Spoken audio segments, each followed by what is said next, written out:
Welcome to the Group Chat Podcast, Season 2, Episode 3. This week, we're talking Blue Boot Rodeo, Baker Mayfield, the Pelicans, WWE, college football, the World Cup Finals, retro video games, Mustang Mike's retirement, the one-man gang turning heel, and somehow, Tom Brady ends up using his Super Bowl rings as brass knuckles. Yeah, it's that kind of episode. The Group Chat Podcast starts right now.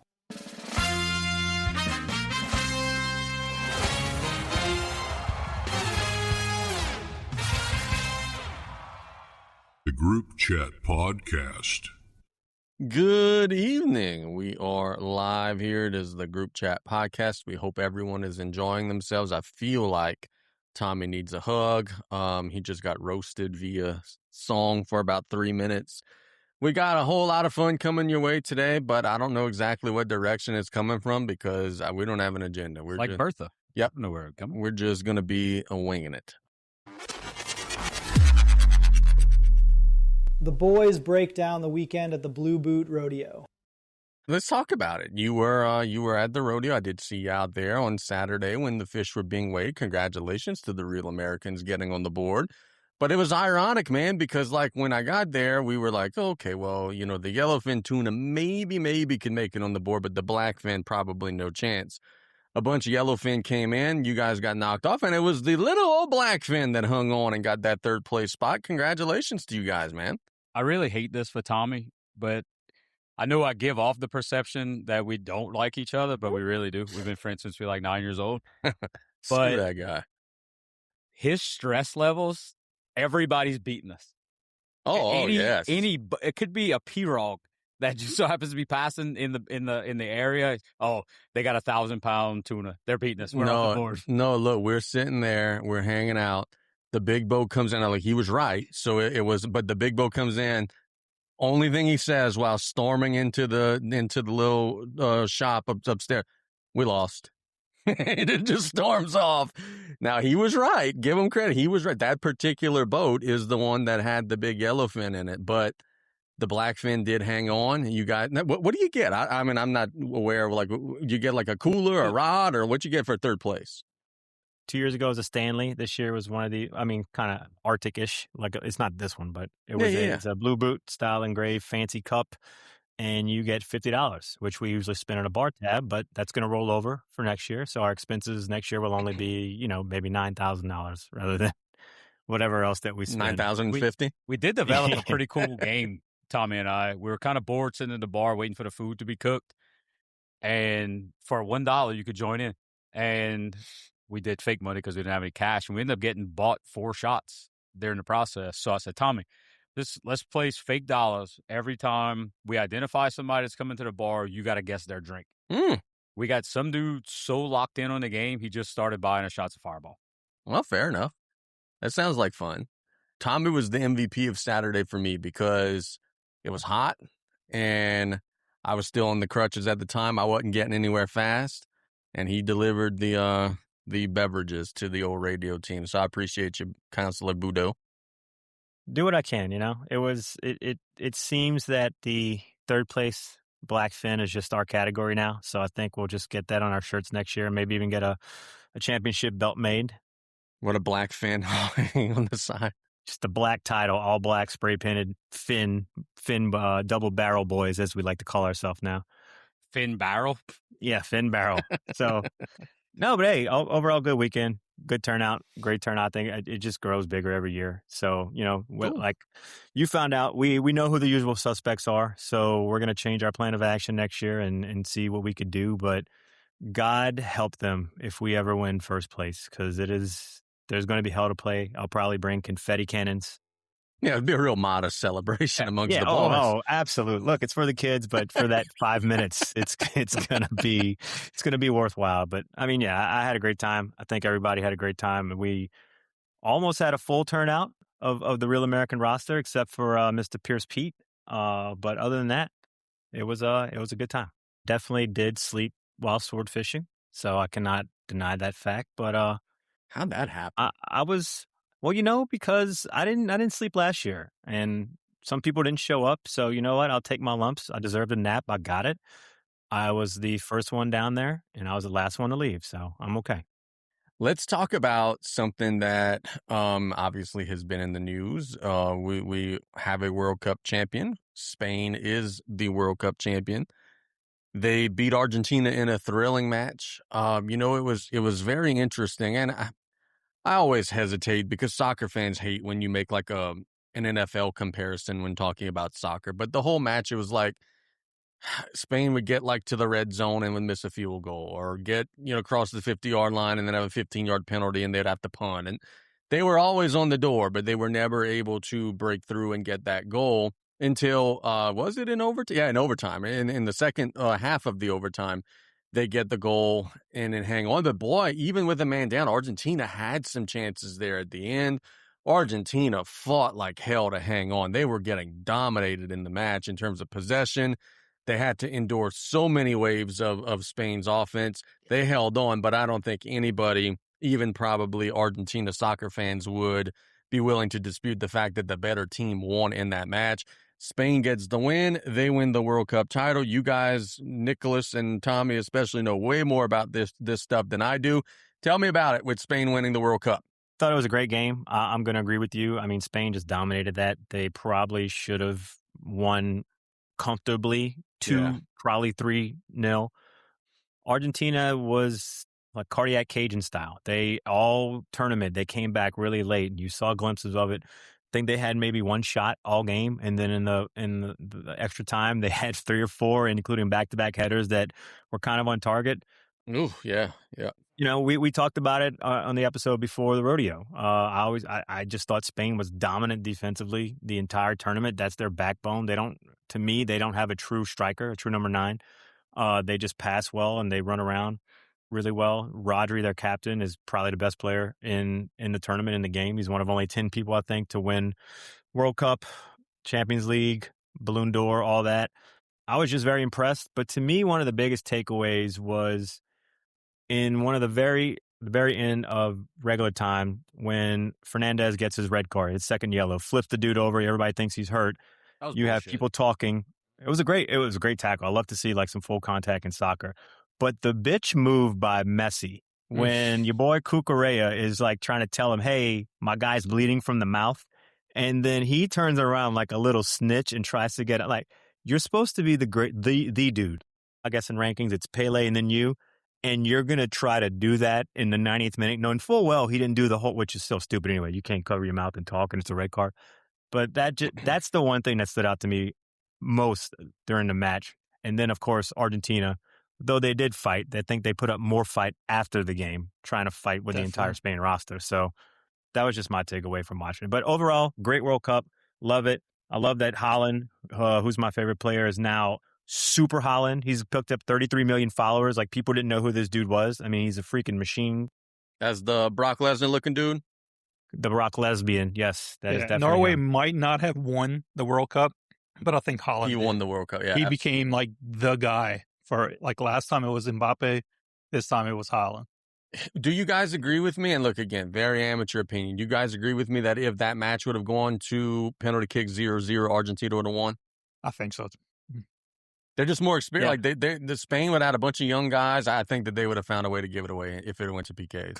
I hate him, but I trust Argentina's goalie more in that situation. He did it a couple years ago. Martinez is just the onions come out on PKs with that dude, and he celebrates. He does the wanker thing. Like, he's hilarious. I don't really care for him, but just because I don't like who he plays for and his club. That dude did a great job in that game. Spain had 20 shots on goal, and they scored 1 goal. The possession stats were 68% to 32% for Spain. They had the ball. They were getting shots, and the Argentinian goalie did a very good job. But I mean, the possession stats tells a big story in this game. They held the ball most of the time.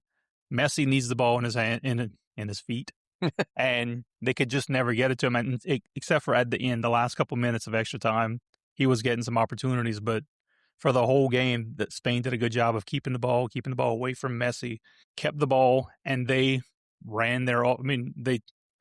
I wouldn't say ran an offense. They just kind of kick it around and waste time, but they had the ball.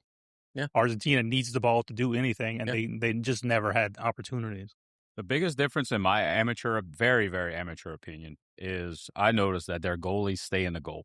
There was a time. It was crucial. There was a time when that Spanish goalkeeper came out, and they almost had a really long opportunity.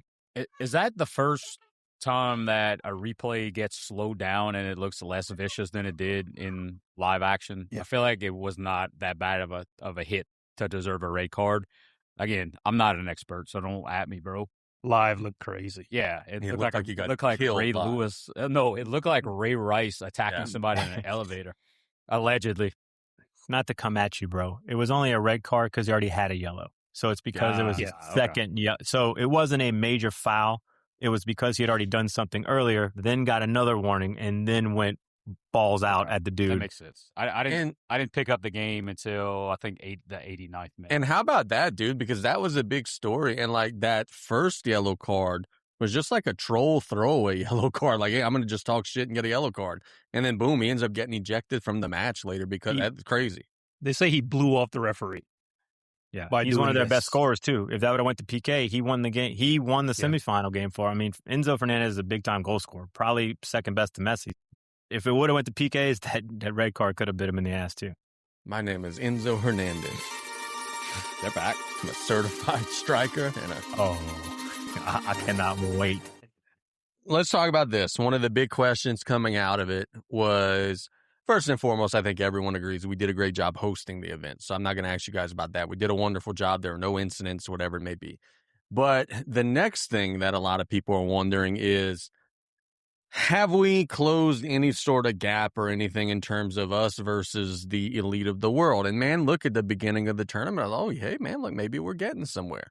As I was watching the championship match on Sunday, I was thinking to myself, Spain would be beating the shit out of us right now if we were on the field or the pitch with them. And so I initially like, hey, buddy, we're making headway. And I do think we kind of are, but look, hey, man, we didn't even qualify for the World Cup a couple go-rounds ago, so I guess we're making headway. But we are not at that anywhere near that upper tier of the Spains and the Englands and the Argentina. Those clubs are way, way better than we are. I think we did make some steps, though. This USA team was at least exciting. Now, granted, we continued our USA trend of shitting the bed when it counts and just looking lackluster, but that team that showed up during pool play, I haven't seen that personally in my life. I mean, I know there were glimpses in 2014 when we almost, took it to Portugal and it was kind of exciting. We're in the knockout rounds, but I at least see it now. It's nice to see young, but besides Tim Ream, and then we had the worst goalie play I've ever seen. There is excitement. There's reason to get excited. Now, granted, I don't know what Pochettino is going to do. I agree. now Germany got Jurgen Klopp, so that's a powerhouse that got knocked out early. That's probably going to be back. Can we beat France? Can we beat Spain? Probably not. Can we compete with England and Morocco? I think so. But I also had an epiphany because obviously it happens every 4 years, and everybody's like, oh, if we had LeBron James and all our best players, blah, blah, blah. Okay, we won't ever do that. But over there, that's all they have. Now, granted, there's one Rudy Fernandez for 12 Gavis. So all they do in Spain is soccer pretty much, or F1. So everybody wants to be a F1 driver, a soccer player, Paul Gasol. So with us, I think I've realized we're never going to get our top tier athletes playing soccer, but where they excel, all those little guys, they don't really play baseball over there. So all the little guys that are just crushing second base and playing infield, maybe if we had our like AAA and AA minor league players give up baseball and go play soccer, maybe we're getting somewhere if we stick those dudes at 12 years old saying, hey, you know what? Get homeschooled the rest of your life and just go kick a ball outside. And you know what? We're going to pay for you to do that. Until we do something like that, we're not competing with Spain. The last thing that you said there, I think, is the biggest elephant in the room. They're taking the young people there, even in elementary and grade school, and are giving them free tuition. They're counseling them. They're schooling them. They are grooming them for this moment. Whereas here in America, we're saying, hey, yeah, if you want to play, it's going to cost you a shitload of money to do it because it's travel. It's the way that it is. And I think that that's the biggest thing until we make it easier for these young men and women to get opportunities to play. It's expensive, man. And, All right, I'll go ahead and I'll throw it out there. It is what it is. Elephant in the room. Until it's easier for young black players to play, we're going to be hamstrung a little bit. It is what it is, man. We get a lot of our athletic demographic from the African American community, and soccer's a very expensive sport to play. You could fuss me and yell and scream and say I'm wrong about that. People are listening, but I think we all know deep down it's kind of reality. Just get ICE to chill out a little bit. You got Spaniards on the team too. You're 100% right, but I think what's going to be is because it's going down that same path, and I was going to bring that up until you said that. Now it just hits home more. What happens in these foreign countries? You have these power clubs in Europe like Chelsea, Man City, Man United. They go into Argentina. They go to Brazil. They buy these kids. You could think of it as a modern New Age slavery, but it's with a perk. Like, we're taking you out of here. We're going to bring you to our academy. We're going to feed you way better than you're eating there. We're going to clothe you. You're going to have whatever you need, weightlifting equipment, nutritionists, all this. We are investing in you. We're buying you essentially. And then if you make it, we either make our money off of you, like you get your contract, or we sell you off to another club. That's what happens. They have these academies, and just think of it as like you're going to buy a kid to play AU for you. And then once he becomes good, E.D. White could come and buy him back and play high school over there. So it's pretty much the same kind of thing. I think that's going to work hand in hand with, I think that's just going to bring a negative connotation, but that's what needs to happen. MLS needs to maybe try to go to South America and buy some of these kids and put them in the academies and fund them through it. Think of it, call it a scholarship if you want, but that's what happens all around the world. There's still going to be a stigma and whatever, especially when you're talking about African Americans and black people. So. Yeah, no, I understand what you're trying to say. I think maybe saying buying people is maybe a little too strong. But that's essentially what they do. He's talking about United. I know exactly. Yeah, I know exactly what he's trying to say. Just giving them a hard time. Buy them. It's like, hey, we are paying $12,000 for this young prodigy. It's what they call it. Yeah. It's what they tweet out. Like, maybe it's just more socially normed to say, but that's what it's called over there. So if you watching a game and Landon Donovan or Tim Howard's talking, they will always bring up the fact that the youth soccer programs in America are not good. Mm-hmm. And that's the problem. They know a lot more than I do about the whole situation. They grew up in that program or whatever. The kids these days can play soccer if they really wanted to. Like, we have a youth soccer thing. Colin Skinner runs it in the Raceland area. If you want to play soccer, go up there. It costs money to play football. It costs money to play basketball. It costs money to play baseball. It costs money to play soccer. So, like, everybody's saying that it costs too much to play soccer. I don't see it. It probably costs more to play baseball. You need a bat, you need a glove, you need cleats. But black kids don't play that either. Football, you need a helmet, you need a football, you need land. I think one of the things that hurts soccer, honestly, it more so than the youth side of it and like the youth leagues of it. I could buy a basketball and a hoop and play basketball in my yard. I could buy a football and I just need 4 or 5 guys and we could play 2-hand touch. I need like 10 guys, 2 goals, and a lot of land to play soccer. Like, it's tough. 3-on-3. It's tough. Yeah. So when a kid is born in, let's say, Spain, he's given a soccer ball. He plays soccer. Kid is born in America. He's given a football, a basketball, a baseball, and a soccer ball. On TV in America, baseball, football, basketball. That's what he sees. He sees these people living glamorous lives, making money. You don't see soccer on TV in America. You don't see the MLS. You don't see the Premier League. So you're going to see LeBron James making a ton of money playing basketball. That's what you want to do. Okay, honest question. And look, again, this is from an amateur's point of view. I feel like this is Casey just they're saying that this may be way wrong. I feel like if we put MLS in prime time and gave it prime TV slots, I think it would hurt the image because the MLS sucks. If we push the MLS stronger, in theory, it would make it stronger. But I think we need to enhance the talent first before we would do that. Am I wrong about that? MLS sucks compared to the Premier League. But if you're not watching the Premier League, you don't know that's fair. Stuff that they're doing there. So you might think, man, these dudes are good. Yeah, this is a lot better than I see on the high school field every week or whatever. I'll be that's fair. So it's too boring. People get excited once every 4 years or whatever the World Cup is and the Olympics as well. But aside from that, the shit's boring. Like, you're not going to sit there and watch 2 dudes kick balls at each other if that's your thing, you could do it. But it's not appealing to the masses. It's a in niche. America. In America, I agree. It's like I hockey. want the American studs on the national team playing in the Premier League, playing in Bundesliga. I want them playing over there, getting better, and then coming back every 4 years. The MLS it's a retirement league now. It's either you're too young, you want to get noticed, you want to maybe get to the point that, hey, maybe I could go on with a League 2 team. Maybe Wrexham's going to notice me playing for Atlanta. Every once in a while, you might get a stud that's playing here, like a Clint Dempsey or something like that, but he was doing stuff on Bournemouth and all that over there. So it's definitely not prime time. You have to be a soccer lover to watch MLS. And if any network tries to make it primetime, they will probably lose their ass. Yeah, nobody's going to watch it. So, okay, now that leads to the next question. Okay, and look, this is a question coming from a place of genuine interest. How do I fall in love with European League soccer when the matches are at 6 a.m. on Saturday and I'm asleep, and there's like 8 or 9 different leagues and 70 or 80 different clubs? Like, where's a good starting point? If I want to start following it across the pond, where's a good starting point? What should I do? How do I become a bigger fan? Because I tried this 4 years ago, and I got so overwhelmed right away that I just gave up. Be honest with me. What is a good place? Where's a good starting point to take off just a little bitty bite and not get overwhelmed by the massive pizza that is surrounding me? The easiest way for me is I became a big soccer fan. Well, I was kind of a soccer fan in bits and pieces going to college because everybody in Lafayette is huge in soccer. So all my fraternity brothers and all, we'd play FIFA, and they would teach me like, oh, this is Chelsea. I'm like, oh, and that's how I picked Man City. They're North Carolina Blue, and they just became good. So I was like, all right, cool. The short answer to your question, start watching Wrexham. Start watching that.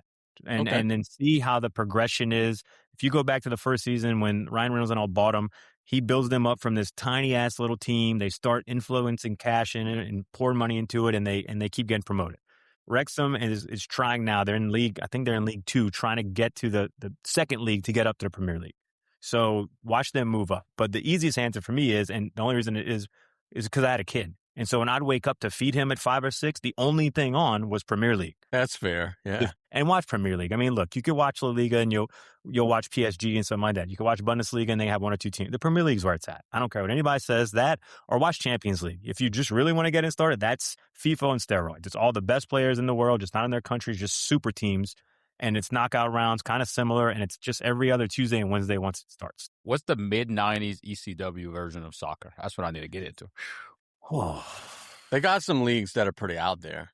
Probably Championship League, I would guess, where it's all the people who either just got demoted from Premier League trying to go back up because they just lost a shitload of money in their players. And then you have the people like Wrexham trying to work up from 1 or 2 to get into the Premier League. That's why it's fun. It's because of the relegation thing. You have like a Paul Heyman guy? I don't know if they got Ryan Reynolds is kind of like the Paul Heyman now, I think.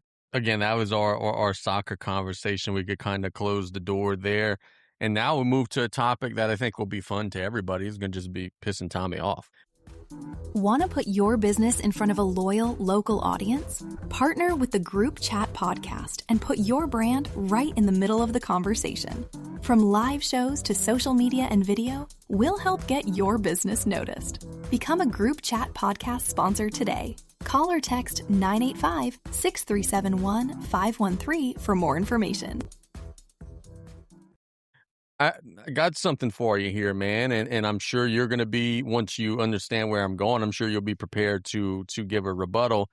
What do Bo Nix, Kevin Byard, Trevor Lawrence, Kyle Hamilton, Chris Olave, Cortland Sutton, Zay Flowers, Jordan Love, and Josh Jacobs all have in common? Sounds like his fantasy football team last year. I'd rather prime Ryan Matthews. Are they ranked higher than Baker Mayfield on the top 100? They are. Baker Mayfield has plummeted on the top 100 list. He is 77th according to the NFL's list. So he wins. Who's 73? 73 on the list is Zach Allen, a DN for the Broncos. Mayfield has dropped 27 spots from last year. I thought he was great last year. He was playing hurt, carrying a bad roster that was all beat up. Who the fuck thinks that Chris Olave is better than Baker Mayfield? That one kind of throws me for a loop. But what are your thoughts? Is your boy plummeting in the rankings? Initially, I got really mad at it. I was just happy they didn't kick him out. Okay. Because he did tail off at the end of last year, and obviously, if you watch Quarterback on Netflix, you will delve into exactly what happened with that. But in seeing those rankings, I know Sam Darnold just won a Super Bowl. In no way, shape, or form is he better than Baker Mayfield or Jordan Love or any of those people. What I've realized is the top 100 rankings are prisoners of late season. They pretty much just see who finishes the season how, and they rank them that way. Because of the first 8 weeks of the season, Baker Mayfield was the MVP frontrunner. Obviously, he got hurt. We now know the extent of those injuries in watching Quarterback. I'm not as upset, I guess you could say, because I know how they rank these things, and I think it's good for TV.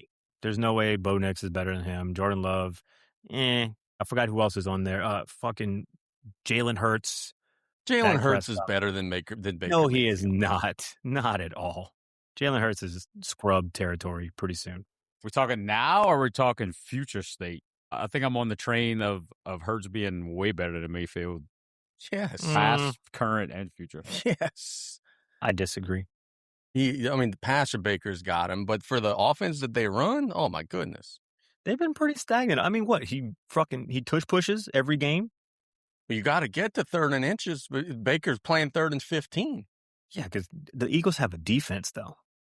Yeah, fam. I got Tampa has. He's not better than Dak. He's not better than Dak. Give me the top 5, Case. They haven't yet released all of it. So we're on 57 right. The last one that has been released is Deion Dawkins, number 57 of the Buffalo Bills. Lamar Jackson was in that group too. So they have like Sam Darnold above Lamar Jackson. That's what throws me out of whack. Jared Goff better than Lamar Jackson. I don't know about all that. Let's talk about that, okay? Was Olave 64 higher than Lamar Jackson?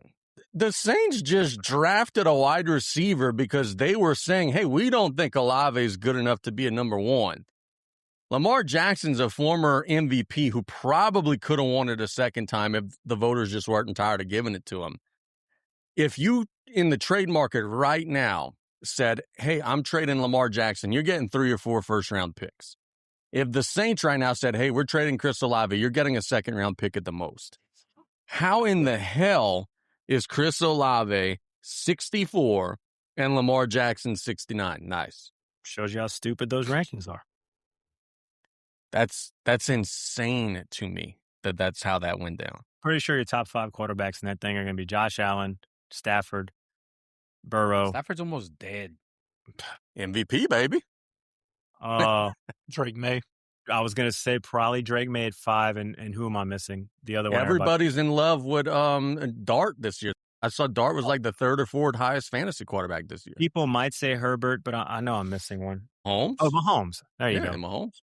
But he got hurt. That's why he's out of my mind right now with his little knee brace. In terms of the card, it's Mahomes. Well, right now Allen's hotter than Mahomes. It's Allen, Mahomes, Lamar, Burrow, Herbert. That's the way people see him. Oh yeah, we forgot Burrow too. Burrow's going to be in there. Well, Burrow got hurt last year, so I don't know, maybe not. Well, he's not ranked yet. Bro, like who's in charge of these rankings? That's why I don't watch the NFL. I think it's players. I think the thing he's talking about, the NFL top 100 is ranked by the players. I'm pretty sure. So Caitlin Clark is going to be the 8th best guard right. of the NBA. Yeah, I got you. But Bryce Young is a top 100 player. I don't even know if Bryce Young's a top 3 or 4 quarterback in the NFC South. He's 98th. CJ Stroud's above Lamar Jackson and Baker, which I think is horseshit. All right, okay, honestly, and I'm not even trolling you.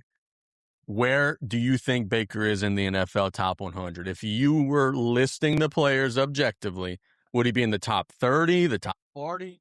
Would he be number 1? Where would you have Baker Mayfield? Hell, he's not number 1. I'm not that stupid. I think he was, 50 last year, and that wasn't his best. 50th best quarterback? No. Oh, no. Top 100, 100 people. Total. Very good. Very good, Mr. Mack. He was 50th last year, Tommy. Honestly, I think he's anywhere from 33 to 55. 33 to 55. Quarterback-wise in the NFL, at his best, he's 5th. At his worst, he's 11th. I got this pulled up. I'm sharing it right now.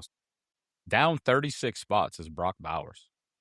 In what world is Bo Nix a top anything? Sean Payton's world? I tell you this, man. Denver played the AFC Championship without him, and they did lose, but they didn't look completely lost. The team didn't fall completely to shit without him. Oh, number 100, Cam Jordan. Yeah, we were praying for Stidham to win to just kill Bo Nix's card market. Damien just brought up, Cam Jordan has been listed. Demario Davis, a former Saint, so I guess shouldn't count him.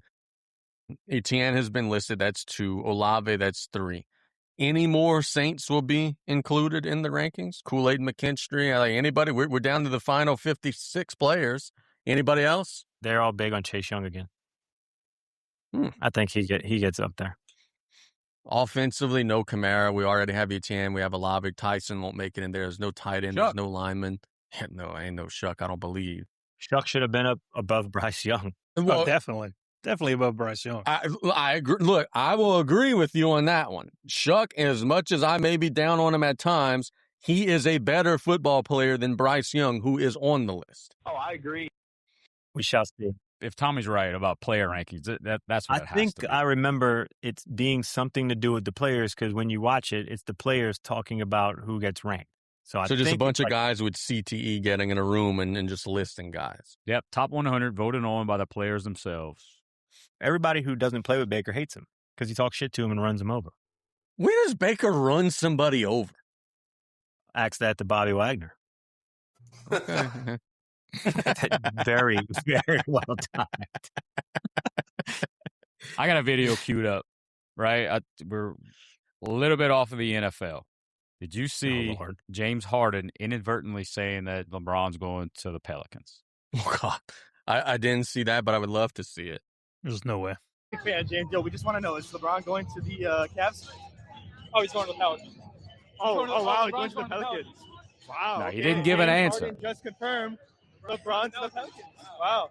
Big. He didn't really give an answer, but he also didn't say no. James That Harden was sarcasm, and he thought of the least likely team that LeBron would go to. And the Pelicans. Dude, what do y'all make? The Pelicans are getting fucking roasted in the national media because they're the only team in the NBA who has done nothing.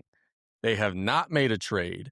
They have not made a free agent acquisition. Nothing. The only thing that is different from their roster now versus last year is they lost Kevon Looney to another team.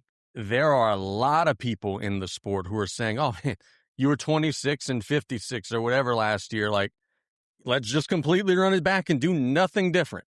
We were told before the summer started they were going to be busy as hell. And that's not rumors. That's Dumars who got behind the podium and said, everybody's for sale except for Fears and Queen. And now we sit here, it's July the 21st. By and large, the NBA offseason is mostly done, with the exception of who LeBron's going to sign with. And the Pelicans have done absolutely nothing. Here we go again. Buying people. Just said everybody's for sale. If you put stuff for sale and nobody wants that stuff, it's not going to sell. Sell your shit on eBay? Kind of like putting that ad in the paper for a tool chest for your truck bed. This week, the only person who covers the Pelicans as the beat writer left and is now going to be covering the Houston Rockets. So there's no one covering the team. And that's a business decision because all the NOLA.com has said, hey, look, we don't get clicks. Bayou Sports. I mean, I do stuff that gets attention. That's the whole point of what we're trying to do here. The Athletic has said this doesn't get attention. ESPN.com, this doesn't get attention. So my point is, and the reason why I'm bringing this up, if no one is clicking the stories, if no one is following the Pelican news, if no one is paying attention to anything that they're doing, how are we going to even have this team here 5 to 10 years from now? Because the message has been clear. If you can't afford a newspaper reporter's salary for 40, 50 grand a year to cover your team, there's no money in this franchise in any realm. How are we going to have this team 5 years from now? The number one post on the NOLA Pelicans Reddit page says, anyone else getting harassed near daily to buy season tickets to the Pelicans? Things must be grim out on Airline Drive regarding ticket sales. I did contact somebody about buying season tickets to the, what was the G League team? Those tickets are insane too. Nobody's going to be watching. By the way, along those same lines, shout out, Coach Sadler, who's now a G League coach, former Nichols coach, told me when they come to town, everything's on him. We go hang out courtside, sitting next to the bench, behind the bench. So, yeah, we good. We better go to one game. I'm about to buy a shirt. What's He is the Wizards guy, whatever the name of that team is. I think it's the Capital City, whatever. I'm a big Wizard fan. The GCP Wizards? Yeah. Hey, Sadler, tone it down. We don't yell at people. I'm going to get a Squadron jersey. It's on. I like the name. I like the idea. If you can't sell tickets to downtown New Orleans, It's Rivertown. go to Kennebra. The Kennebra Squadron. Can we get not a moment of silence, but a slow clap for ESPN firing Ryan Clark? Oh, look, not even a slow clap. It's like a round of applause. Oh, that makes me so happy. But R.I.P. Carl Ravitch. Come on, Ravitch. Carl Ravitch did a great job. But we still have the bald-headed lady. Oh, God. Mina survived. The bald-headed lady survived.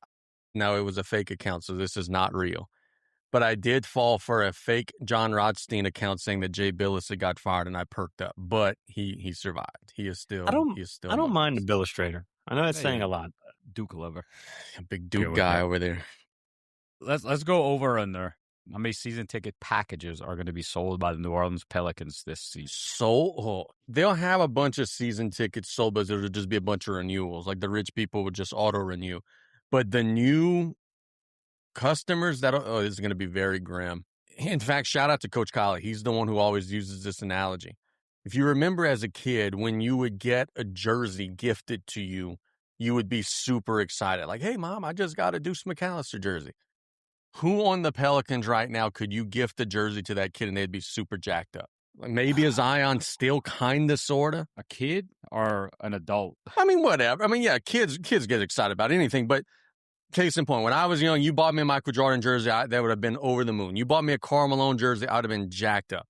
You get me right now, or get the 10-year-old version of me right now, a Zion Williamson jersey. I better wear this today, but he's going to fall off of a cliff tomorrow and he's going to be hurt. There's nothing to be excited about. 16,800 for standard NBA games. How many renewals do you think they've had? I don't know how many Probably season tickets they have amongst their roles. Roughly 6,000 to 8,000 full season ticket accounts for the Pelicans. Because you got a lot of companies that they're just going to order that to just write off. I'd say on the lower end of the 6,000 to 8,000. Now, look, I'll tell you this, as just a person who doesn't give a shit about the Pelicans, who likes basketball, now would be a great time to get season tickets. But you got to go into New Orleans. Yeah, that's a great point, too. Just go to Kenner. Same talent level.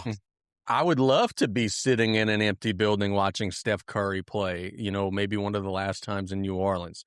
I would love to be watching, Wemby play. But, again, you're right. Those games aren't empty, though. That's why the season prices are the way they are. You could go see Wemby and Curry for the $3,000 package, and then you're also seeing Caitlin Clark playing the Pelicans as well. Well, never mind. That would probably be a draw. You can see the Squadron. You get where's you get a 12-game package. You go and see the Wizards. You go and see the Bullets. Not a current team, just they play a team from the 80s. They know what they're here before. They're facing the capsules on the street from the night before. They play in just go to Homa. Oh, wow. Okay. They play in a couple men's leagues team, and 2,000 season tickets new. That's what they're going to have. 2,000. I'm gonna ask my guy. I got a guy. We do have a guy. I'm gonna ask him, see what he says. Morgan says the same thing in the chat. I've been getting the same thing. Hey, we've got these new suites out. We're like, no, you just haven't fucking sold anything, so you're coming back to old account holders. Here's the dirty little secret about the Pels. They were not beat up with injuries last year. They were mostly healthy. 26 wins. So my question, all you did was change the coach. It feels like the roster's going to be mostly the same. Now, there are some NBA reporters who are saying that Trey Murphy is still going to get traded, but it's going to be to a team that loses the LeBron sweepstakes. Like, hey, maybe the Cavs want him, or maybe the Heat want him, or whoever doesn't get LeBron maybe wants Trey Murphy. But it's not going to be any wholesale changes. So my question is, how can you improve this team when you have done nothing to change the recipe of the gumbo? Does Joe Dumars even know that is the offseason right now? Probably not. I mean, if you have made zero moves to this point, like you said, free agents basically done. Only team in the league, by the way, who's zero trades, zero signings. That all starts with ownership. It's the same reason the Saints are freaking garbage. The Pelicans are garbage. They don't care. They just care about making money. And you have companies that continue to do what we just said, continue to buy the tickets, continue to do the sponsorships. Hey, bro, my company sponsors an NBA team. You don't have to say which NBA team. Yeah. You say, I'm a sponsor for the NBA. Who is the owner for the Pelicans? Gail Benson. Okay. Who's the coach for the Pelicans? What's his name from the Magic? Mosley. This Guy from LA. has a weird resemblance to the movie Major League. You got this woman owner Think they got who don't give a picture of full about the team, naked wants to Gail get out of Tucker. New Orleans. You have a manager. I've never even heard of this guy. You got a team full of DeAndre Jordans who were good at some point in their career, suck now, a bunch of young guys. This is the NBA version of Major League. Who's sacrificing a chicken in the locker room? I was about to ask that. Who's the Pedro Serrano? Do we have any foreigners on this team? I have no idea who's on this roster. I don't know. I got a good guy. I got a guy on the line for a set of white walls. I'm going to have to give you a call back. They got a foreign white. I know that. It's so frustrating, man. It's so frustrating. Jordan Poole would definitely sacrifice a live chicken. He would, absolutely. No, Jordan Poole almost got sacrificed. Sadiq Bey? That sounds... Yeah, I absolutely. like He can't hit a curveball. Why would you trade Murphy? I don't understand that. Bryce McGowan's is Wild Thing, two-way player. Who's the Willie Mays Hayes here? Oh, Fields. Yeah. I mean, Fears. Fears. Yeah, Fears. Jeremiah Yeah. Fears. They have Hunter Dickinson. When did this happen? Oh, Lord. I thought he was going back to college again for that 19th year. Are you talking about Will Wade? No, Hunter Dickinson. Yeah, I'm shocked he didn't go play for Will Wade. Will Wade spoke at the LHSA coaches convention today. About ethics? He said, I don't want any of y'all players for the next 10 years. that was honestly okay. All bullshit aside. A coach sent me a text this morning. It was a picture of the agenda, and that was basically saying, a convention about ethics and sportsmanship with Will Wade as the keynote. Imagine that, LOL. My last LHSA coaches convention, I got to see Will Wade. I think it was his first year in Baton Rouge. That room was slam packed. Bebe was the keynote today, and I can imagine that he was there too my last year. He was giving a speech for an hour and 15 about motivating your players. And from what I was told, cell phone use was discouraged, which is usually the Bebe sign for the shirt's coming off, motherfucker. Let's roll. Yeah, we're moving topics a little too fast. The boys are moving on to WWE conversation. Can these NBA guys really cross over into the world of pro wrestling? That's a great transition. So maybe put somebody through a table? Yeah. How about Cat? Looking sharp. He did it properly. The only thing that I have a gripe about is who he did it to, and they're just jobbing the shit out of probably the best young star that WWE has on the roster. He's been getting jobbed out so bad. The thing with Dom, though, is that, it doesn't matter how many times in a row he loses. We're still going to hate him. He's not going to lose any value. But I agree. He is jobbing way too much. But, hey, Cat did the chokeslam properly. Twice. His glasses didn't even come off. He knew what he was doing. So what's the end game, right? So Cat gets involved. We keep doing Halliburton and Brunson. At some point, they're going to have to be in a corner or something like that. And then now we got this weird stuff where at Fanatics Fest, Tom Brady bitch slaps Logan Paul. And then at the World Cup final, they're both in opposite suites and Brady's flipping them off. So we've now been teasing that for a year. And at the Fanatics Fest, he legit gave him a power slap like you would see in a swimming pool at a fantasy draft. Bruh. It was legit. So there's a lot of people. There are now a lot of people who are saying that Tom Brady and Logan Paul, once Logan Paul gets healed up, will be a thing. It feels like they're leaning into the celebrity. But with that having been said, in the 90s, we saw some WCW, WWE leaning into celebrity, and it was awful. But now, Jay Leno and Karl Malone, come on, it was terrible. That was bad. Karl Malone and Dennis Rodman? Yeah. Rodzilla? They did go out of business, man. It feels like now at least they're making the guys kind of learn how to do some stuff before they get in the ring. A lot of celebrities, a lot of NBA involvement, we're getting some people in there. Was Malone and Rodman under contract whenever? Rodman was missing practice. He was missing practice to go to Nitro, getting suspended. So why couldn't they do it? I think they could. Probably contracts were structured differently back then, I guess. I really believe that if they wanted to go in there, assuming that they're not getting, taking a pile driver, I think that they could do it. I think Cat could be good. Just seeing him do what he did, I was super impressed. Yeah. At how he did it, what he did, and obviously put some time into it. Just didn't like who he did it to.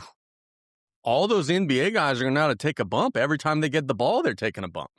So like they're going to already know, could be world champion. know the art of it. I really think that there is some money. Now, it would have to be in Indiana or New York, but there would be money in Halliburton in one corner, Brunson in the other corner. And the best story is always real. It feels like those two genuinely don't like one another, and they would love to maybe do a little scripted beating the crap out of each other. It's so weird. I think WWE is probably going against the traditional fans right now of what they're doing and how they're structuring things. But the mass appeal, the nationwide appeal is definitely there. I didn't get to watch it live. Honestly, I forgot about it. But the main event, the Saturday night main event in New York, play into a lot of the things. You had Danhausen in the Knicks color trunks. He's over big time in New York doing crazy shit with the curses and all that stuff. They did a good job of booking that and just putting that all together and made it a hell of an event. And I was listening to you guys talk about all this on play-by-play this week. I guess talking about Tom Brady and him going down in class, I thought that was kind of bullshit. I think that the WWE is on a different level than most Southern professional wrestling organizations as gets the knack. They're on a nationwide level. They're on ESPN. They're doing a lot of big nationwide global things. I mean, the dude's getting millions and millions of dollars from the Arabs overseas. And it's a different part now. Now, does Tom Brady, does he have any part to do with WrestleMania at some point? I think, honestly, it would have been a SummerSlam match if Logan Paul wouldn't be hurt. But they've been teasing this for so long now that it's got to lead to something. And honestly, I think one of the things that's the most surprising is Tom Brady just kind of with his personality gives off this vibe like, hey, I'm this uppity piece of shit. So to see him kind of step into this world and kind of let loose, like, no offense, Tommy, that'd be something that I would think Baker Mayfield would want to do. Get in WWE. He's a shit talker. He's that type of personality. Brady's more of a, hey, I'm going to deflate footballs and win every game, and, there's nothing you could do about it guy. He was that uppity, cocky, arrogant guy. He was a heel in the NFL. Let's book this. He's got to be the heel. Of course. I think it was on Busted Open. Maybe it was Mark Henry and Bubba Ray. If Tom Brady does step in the ring, are more people going to be wanting him to get his ass kicked or Yes. kick? But there's an interesting dynamic. If you put him in with Logan Paul, who's more hated out of those two? Here's the thing, Tommy, and this is the whole shtick of it all, is that this whole feud started based on a flag football game where Logan Paul was like, hey, I could hang with the NFL guys. And Tom Brady started by saying, oh, you're a fake wrestler. Everything you do is not real. So if he comes out and cuts promos about how, hey, all of this shit is fake, you guys are a bunch of bums, they're going to cheer for Logan Paul over Tom Brady at that point. Yeah, that's a good turn. Think about this. My wrestling brain is braining right now. Arena goes dark. What's the old school NFL network announcer or whatever? He's probably dead. The guy that does all the highlights comes on. Steve Sable. Somebody put it in the chat. Yeah, Steve Sable. Yeah. Steve Sable, the greatest football player that's ever been made. Yeah, He comes out yeah. with his rings, followed by like the Patriots cheerleaders, all with footballs that are deflated. I'm the greatest that's ever stepped on the field. I'm going to be the greatest that's ever stepped in this fake-ass ring. Look, Boom. that would be a great heel finishing move. You load up one of the fingers with a ring and just cold cock somebody. He makes brass knuckles out of the rings. This is endless. Triple H, let's go, brother. Sign us up. Logan Paul knocks out Tom Brady with his own Super Bowl rings. Cut scene. I'm in. Logan Paul makes a prime brass knuckles, and you have a freaking brass knuckle match. The rings against the bottle. Dude, we can make some money. Tom Brady is an incredible quarterback. He was never an incredible athlete. He can't run. He can't really move. He just was a surgeon, a great arm. Can he be effective in a WWE ring? You got to be flexible. can he be effective in that role? Like we've seen Bad Bunny and others, even freaking, what's country music guy was doing some fairly good stuff. Jelly Roll. Can Tom Brady adapt and survive for 10 minutes in that world? Jelly Roll also got a divorce. Ozempic Jelly Roll could do it. Freaking Tom Brady could do it. Yeah, I'm not going to mention his name because he might not want this said, but we got a friend that has a whole theory about exactly what happened to Jelly Roll. And that is 9 times out of 10, that is right. What happened to Jelly Roll? lost a bunch of weight. What happened to him? Got divorced. Every time. It's a fucking undefeated thought process. Bro, I'm so mad. Like, not mad. I'm just disappointed in all of us that we didn't get to go see the Cajun Heat. Let's talk about it. Mustang is now, he is retired. I was not there. I've seen videos. I've seen pictures. It was packed. My God, they had some people there. The one-man gang was there. Y'all see his heel turn? The one-man gang's heel turn? Yeah, one-man gang turned. He did not become Akeem, unfortunately, during the turn. That would be, in this day and age, the greatest shit. His legacy. Oh, Paul, bet. The whole event's online. So yeah, it was good. I did talk to Kyle Lasang. They brought the football team, said, hey, man, we had a blast. It's a great show. Damian mentioned on play-by-play last week, he does not think it'll be the end for Mustang in wrestling, just maybe kind of like the John Cena thing where he'll still pop up and, make cameos and promos and be commissioner and all this other stuff. We'll see how it goes. You guys allegedly did some things with old Mustang. What are your thoughts? Is old Mustang stepping out of the ring? This dude's been doing it for much longer than us. We got in there. He was an established guy. He outlasted us by a lot. Yeah. Kept on doing, he kept going. Dude has done what a lot of folks on the Louisiana scene don't get to do. He's gone from different states. He's won major titles. Maybe not WCW, maybe not WWF, but he's won about as big of titles as you could get. He was NWA heavyweight champion. Right. When we were in wrestling, there was a lot of shit talking from behind the back of all these people that were in different organizations. But to see somebody there's Luke Hawks who goes out and goes to other promotions. Mac Johnson did some stuff. Mustang Mike. There's dudes that's gonna hate on you from Louisiana. That's just the nature of the beast. But Mustang went out and did his thing, kept on doing it. How old is he now? In his 50s. Yeah. Congratulations to him. That is incredible to last that long and to keep on doing it. Because, a lot of people will get burnt out or a lot of people will get hurt and stop doing it. The dude had a hell of a career. Look at it. And here we go. Let's go. One-man gang with the cane shot on Mustang Mike. Mustang Mike came out in his original outfit. He didn't turn heel on him. Yes, he did. Come on. Gene. Is it Gene? I don't know.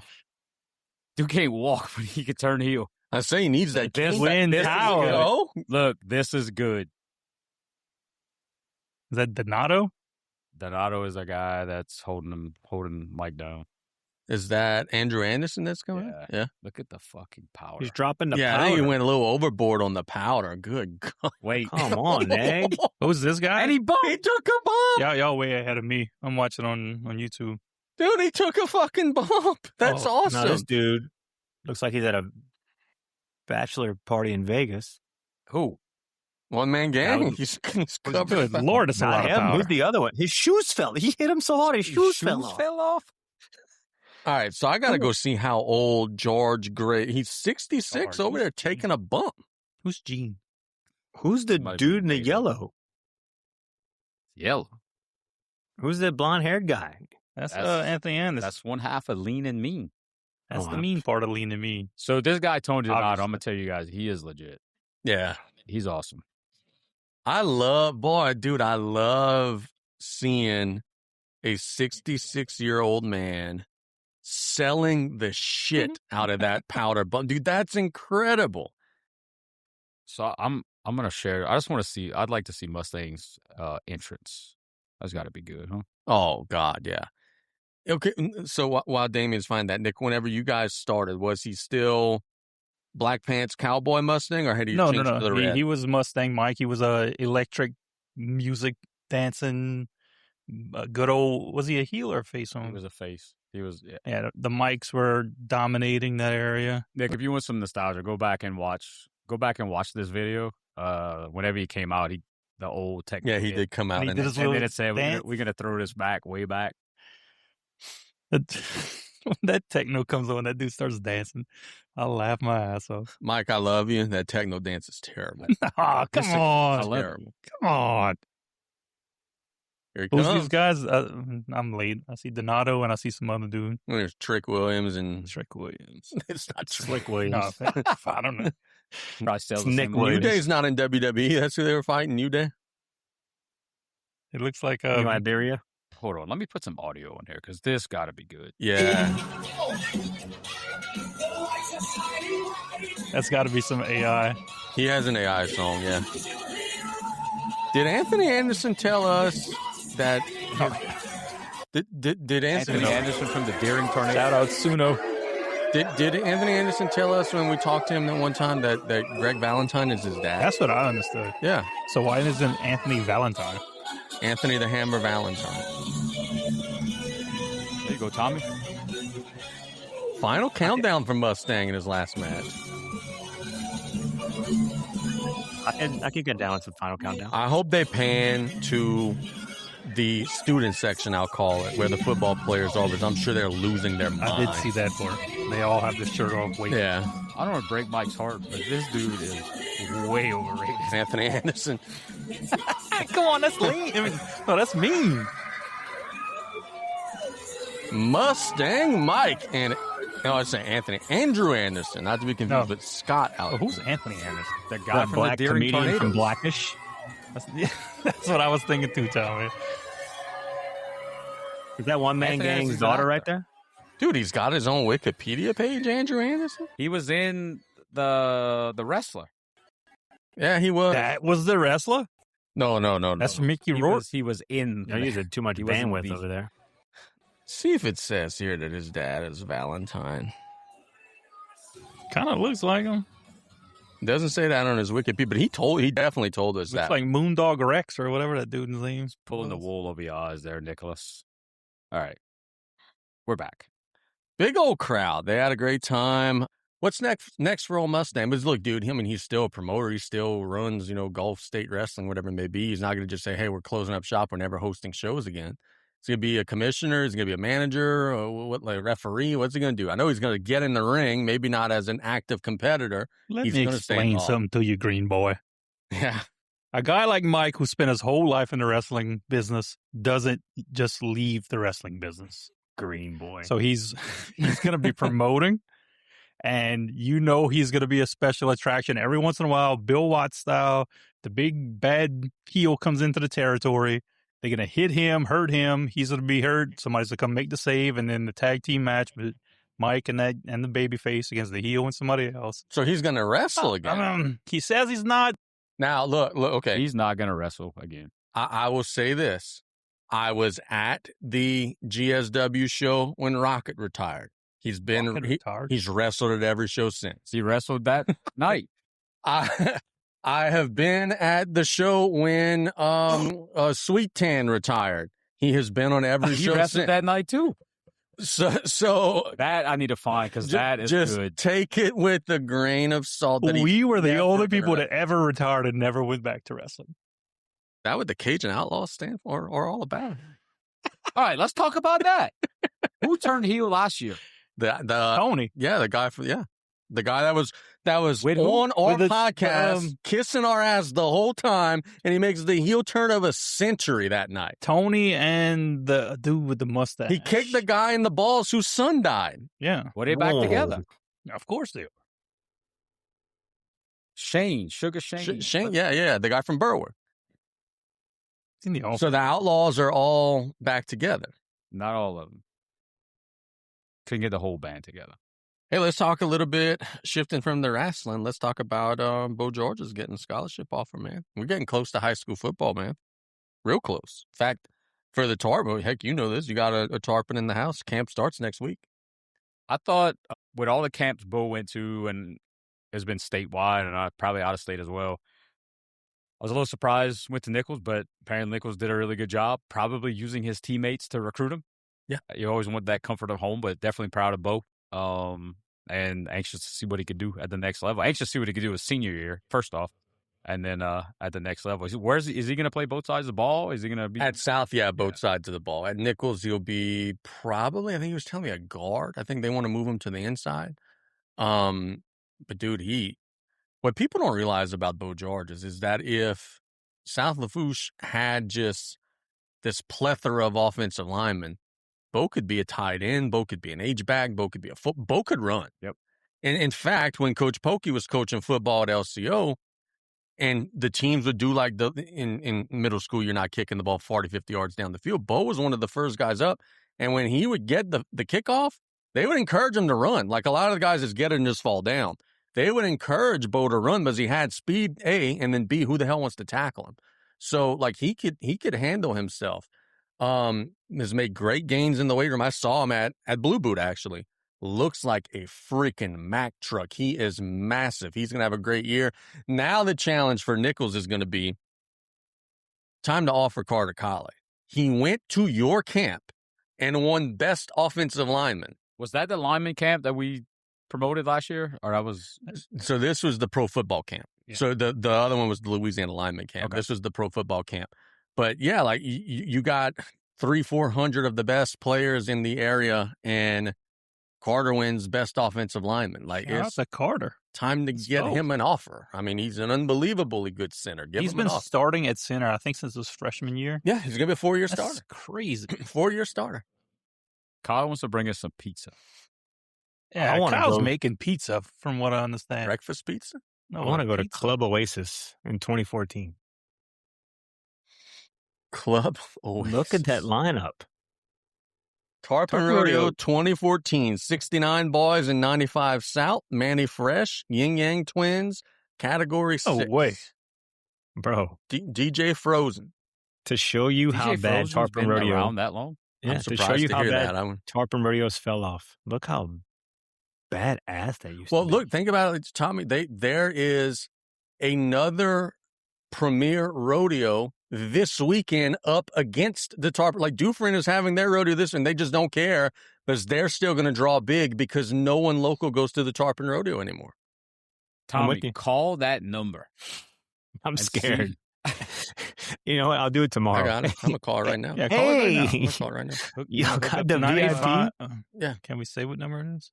I mean, it's on the screen. It's on the side of the building. 95-709-4663. Now, look, I'm telling you right now, if somebody picks up, I'm hanging up immediately, saying that it was a wrong number. Tell them you want 2 bottles of Absolute and 2 bottles of Jaeger, and you got 20 friends. You're looking for tickets to see 69 boys and 95 South on the. You want to see Cats Friday night. Tom, is there any way I can get sued for this? No. It's on well, let's do it. Public info. Home and dude, this is still a live number. That's Frozen. Oh. 2 bottles of Absolute and 2 bottles of Jaeger. Daddy's money. You're on live the group chat. Hello? Hello, how are you doing today? Who's this? I can't, dude. I got this phone number attached to too many things. It's too easy to find who this is. Who this is? I'm calling about that in the paper. I know you're not calling about Category 6 and the 69 boys. The Cajun Doodle Box. So now I got to see who the fuck did I just call. The first thing that pops up when you Google it is fresh chicken eggs for sale in Grand Isle. And that is the same number. July 24th is Friday. This could technically be true if Category 6 and the Yin Yang Twins are playing on Sunday afternoon. It lines up perfectly. Well, if I ever tried to get any sponsorships in Grand Isle, that's gone. That's okay. You're going to end up on off the deep end. That up first. Yeah, we're going to be on Trout. So what is this picture? Tarpon Rodeo, baby. The rodeo. How did this pop up? Tommy's here. It was. I found it on Facebook. Club Oasis. So Tommy, you're a big Manny Fresh guy, aren't you? Were you in the house for this? I don't know. I don't think I went down. I stopped going to Tarpon Rodeo. Who is that? Yeah, I did. Oh, cool. I think I stopped going in like 2009, 2010. That was probably 2005, 2006. I was still in college, so let's say 2004, 2005. There you go, Casey. That's what I don't know if it was Club Oasis then. Oh, I'm good. We're all right. We're all right. It used to be Talking Rodeos, about that then it in was the paper. Oasis. Then it was Daddy's Money, bruh. Well, no, because it was Daddy's Money back then, and when you fought. Oh, so it's Oasis after Daddy's Money? Okay. Yeah. So This is 2014. That's an underrated thing. When Tarpon Rodeo was in, I don't want to say heyday, but big time, Ricky Foss used to put on a fight in the yard on the side of whatever the name of the bar was at the time. Daddy's Money. That was a huge deal. Absolute huge deal. And to think Tommy started it off. And they used to let us judge and Tommy fight. Yeah, Tommy was never losing that. I was about to say that sounds a little fishy. So I had to What's up, judge dude? Tommy's. Allegedly. Tommy's. It wasn't a professional fight, but I had to judge Tommy's fight. Me too. So Tommy, you weren't Have a, losing. have a non-sleeping kid here. Uh-oh. Hey, what's up, little? Okay, we only see half the face. Who that is? Cash. That's Cash. What's up, Cash? How we doing, Hell. bro? FBI. What What's up, bro? Hammer? Oh, he apparently somebody called his phone number, so he came check on it. Said he's out of Absolute. But we have all the That 40 kid you can look like handle. every other kid that you have. He actually That's looks the- more like his mom, so time to go to That's bed, the bro. one that's going to destroy Tommy. Yeah. Probably. Yeah. No, I don't. The middle one is probably getting close, though. Tommy, which one is the one with all the Mario plushes and all that stuff? Because I was very impressed That's by his him. collection. That's the little Okay, one. cool. He's inherited his brothers, and now since the movie came out, every time that's his favorite place is Target. He has to, and he knows them all. So yeah, of course. Oh yeah. My wife rewards him for anything. He could literally throw shit He and against the my, wall. Wall shits. He and my pretty godson common get along thing. great. And he'll get a brand new plushie out of the deal. So I don't understand what's going on. Speaking of, have you guys ever played Mario Golf? It's good. It ain't bad. So I put together a Raspberry Pi retro gaming thing. I should have brought it. And I got locked in on Mario Kart and that. Shit ain't bad, bro. The what was the game I was playing the other day? So I got an emulator on my laptop. Probably gonna get arrested by the FBI for even saying this. But I've been playing and trying to beat Mario 3. I did it once as a child. I've been trying to beat it. I'm on like level 7 right now. There's 8 levels. Getting close. I'm waiting to play Bill Walsh's college football. Oh, I could get A it. good one. No, I have it. So Baton Rouge University, because they didn't have LSU's name. Provo, Utah. Played Yeah. some, Pullman, Washington. played some Mortal Kombat this morning as well. What were y'all? Okay, so on my Super Nintendo emulator, I play religiously, as I've told y'all, Tecmo Super Bowl, the final edition. It was the first game ever that had multiple seasons, free agency trades, like all that stuff. And I'm on like my 3rd season with the Cowboys. What were y'all's go-to games and like on Super Nintendo in the 90s and everything when we were little? Tecmo Bowl. Never had a Super Nintendo. Come on. Well, Sega even. Tommy and I, that's when Tommy and I were like pretty much hanging out on the daily. NFL 95 was huge for us with Mel Gray. Mel Gray. Anybody who got Mel Gray was done. The other person was done. Madden was at the NBA College Live, basketball NBA game. Live 95, like that 95. Is that game. the Mitch Richmond cover? NBA Live think so. 97. 97 was Mitch Richmond? Whatever the first year Antoine that the Walker on the cover announcer was. announced the names, we were infatuated by that. What other? There was a game, NBA Court or something with David Robinson that we played. You could alter the player's name, and we were too lazy to do the whole name, so we would have like Lou Claire and I'm not saying the other one, Juice Slayer. Juice We just Slayer. got taken down off of YouTube. Like those are the dudes. Okay, so were you guys? I mean, well, y'all older than me, so y'all would remember this. When like back in the early '90s, when the NBA game was like, "Hey, Bulls versus Sonics," and that was the I had NBA that. game. Yeah, like Bulls versus Lakers and the NBA playoffs was the official name. Then it Sonics That versus game was so Suns or limited. Bulls versus Blazers. With Tom Chambers was a beast back in the day. that's right. Bulls versus Blazers wasn't Sonic. Bulls versus Blazers was when I We was. had arch rivals. Baseball Stars. Baseball game was super underrated. Was it RBI baseball was That really a good good? one. I was now look, this was fake. Roger Clemens MVP baseball was a good one. Whatever the college football game was with Tommy Frazier on the cover was really That was Ooh. NCAA Yeah. football or NBA college football 94, I believe. yeah, And then there 97 was Tommy Frazier. MLB game, but I think Randy Johnson was on the cover. That was, I want to say 94. That was good. So I was always an NCAA guy, and I don't remember who was on the cover, but there was one year that, to me, Game Breaker was better than NCAA. Do y'all remember the Game Breaker series? Mhm. Was that the game you could fight in?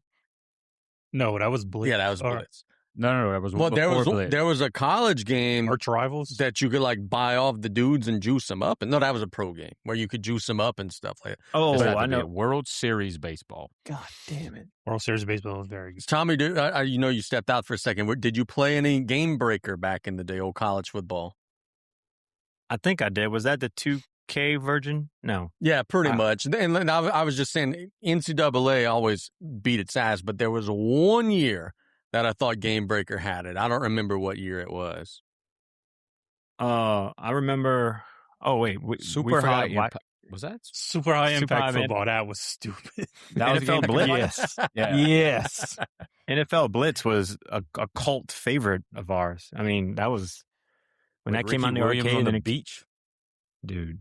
I NBA Street, NFL Street. And I kind of NFL had a couple Street, years yeah. of that. I was about to say I did like Street. That was pretty cool. But look, Street I preferred more than Blitz, but Street actually had like a storyline, like where you would go to the different parks and beat the park boss and everything. So I enjoyed Street more than I did Blitz, but they were both all right. They were both pretty good. Yeah. Super high impact football. That was it. Super high. I remember that. Now look, I'll tell you, there's the one thing that I have noticed, and I remember getting my Super Nintendo. I remember getting my original PlayStation. And like sitting there and just being marveled, like, my God, it's never going to get better than this. And just looking at it today, I was like, this is fucking terrible. Like, absolutely awful. Perfect segue. Let's talk about it. NCAA 27. Yep, we got it. We got it in. Nick just circled it. Yeah, great segue. We are the boys are going to talk about the game. The little flyer up. I say I have not yet played the game. I have not yet purchased the game. But we are going to be doing an online dynasty. And we got us four. We need 8 more. Come on, Kyle. So Let me if win you one guys, game. We got Mello in the chat. He could play. Murda. Collins in the chat. Wait, Melo's in the chat? Yeah. That's who's Nick Kerr 504. Oh, okay. that's I who's didn't trolling everybody. Mello, I didn't. Dude, I hope you're doing Allegedly. well, buddy. Allegedly. Oh, not chat. Sorry. Nicholas Carr. Chat. Allegedly. So yeah, we got our NCAA dynasty that will be starting up. We got to figure out how we're picking our teams. I know we've had some rumors and whispers of the wheel deciding the teams. I Or know at least deciding the order. But it would be funnier if we just put a bunch of teams on the wheel and spin the wheel. That's what you get. Look, I'm cool with the wheel deciding who the fuck our team is. I feel like the wheel has gone nationwide. You using the wheel in play-by-play? What? Yeah, we do have a wheel and play-by-play, yeah. Well, funny because I'm using the wizard At the house shows. while I'm working. Yeah, while making your shirt. At the Legal Shirt Pod. Hey, listen up, you cocks. This is the wizard. Legalities. Me and Tommy is legal and t-shirt printing podcast. That's good. You got some Don't love worry, at Danos not- for your, not watched in your live Miami. videos. Don't worry about it. Or your videos, period. Who's your guy, Nick? I've been watching his videos. Some interesting stuff. So Nick, by the way, speaking of t-shirts and legal and all that, did you happen to see the New Jersey number for one Greek basketball player down in Miami? No, I didn't. Guess. If you could pick any number in the world, it's Nacho's favorite number. So nice he got it 77? twice. No, regular 7. Oh, okay. So I got a shout out. Speaking of 77, I got to shout out our guy, Jay Trahan. His son, Ben, got a chance to watch him play some basketball this weekend in French Settlement. Pretty good. He rocks 77. Cool. Bet you the dude's got all kind of like accessories. He's got a mohawk. He's got the cut sleeve T-shirt that his mom had given me an earful about wearing because it would look bad. So she bought him a hemmed shirt. They call him Luca. The coach even calls him Luca. That's what he's known as. runs the paint, runs the short corner like a madman. I was happy to see. I love that. Get some That's success, cool. man. That's cool. I look honestly, if we're being for real, I still think that the original idea for how we pick the teams is the best idea, where we put 36 teams on the wheel, spin it 3 times per person, you get an option of 3. So that nobody gets overly screwed and gets, ball stayed. And so everybody at least gets 3 to pick from. And you might get 3 clunkers, but at least you get your own flavor. I say we go 1 stars. I'm okay with whatever else decide to do. It's gonna be tough. No Yes. 5 stars. No 5 stars. I figured Casey would have a rough time doing a rebuild like that because, I mean, Go fuck I've been yourself, playing dude. it. Damien's been playing it. Tommy's been playing it. You haven't even got the Oh, game yeah. yet. So Fair it's going to be only this played game a is few days. not easy. I don't like it. I put all my money in recruiting budget and I still ran out of points. I'm like, what are they doing with this? I don't like it. This new game is very difficult. I'm game for whatever you guys decide, but should we give the option to the people? Should we vote? How should we decide who we're going to be? It doesn't matter because this league's in a fold after week 8 when everybody quits, just like every other league we do. Not if we're accountable. We finished a whole fantasy season last year, and you paid up and got your bet. You got Saquon Barkley. Do y'all remember the last time we did Online Dynasty? Quit. After that, I quit. Tommy, you remember the last time we did an Online Dynasty? Was that when Josh Schaff was my quarterback for Ole Miss? I had an awesome time that year. Changed one name on my roster. I think you won the Next thing I knew- championship. This was 2000, the 2014 game, I believe it was. Did Josh Schaff at Ole Miss pay me $1,000 to be the quarterback for LSU? Shane Thunder was my running back. I lost to Tommy in the championship, I believe. Hey, look, I'm okay with broadcasting a game of the week on Twitch. That's one thing I wanted to talk to you about. I think that would be great. Like, I'm okay with that. I think that would be fun. If I'm not playing, I will commentate the game if I'm available. Kyle said he's going to have to buy the game. We did a league. We did an NBA 2K league, and Tommy signed LeBron for the vet. No, me. You did. Me. I was done. Well, Tommy Nick claimed did it the last time we was on it. I ruined that league. No, I said, yeah. That was when we had Seattle people and everything. Yeah, that was in my broken neck. That was fun. That was 2013. I'm How did in. LeBron Murda agree doesn't to the have a veteran PlayStation minimum? anymore, so Murda can't play. Murda, Yes, he he's can. a computer guy He now. can. Oh, yeah. You can still play. Oh, yeah, it's cross platform. Okay, I didn't know. Yeah. Murda hooked me up with some little deal where I got him as a friend on PlayStation. So, guys, if You you on want to join our league, hit Discord? us up, DM us, Yes. message one of us. You can get there. We're limiting it to 12 spots. If we need to get more, we can add some more, but I think 12 is a good number. We have 4, and we need 8 others. Yeah. Put that little I mean, flyer look, on the I'm page. willing I think we to- could get some bites. I'm willing to take a challenge, and I'll be Georgia. Side note: Gunnar Stockton is my new favorite quarterback because his favorite quarterback is Baker Mayfield. Just found that out today. So He's go back Georgia. on the roster, I think. Murda said he still has a PS5. My They probably got like that. 3 or 4 PS5s in that house. my latest Well, he plays- team, he my plays latest soccer on his computer.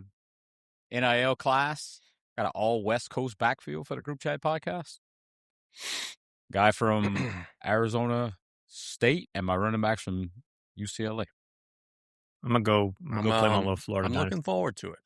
I'm looking forward to I mean, I'm going to play that tonight.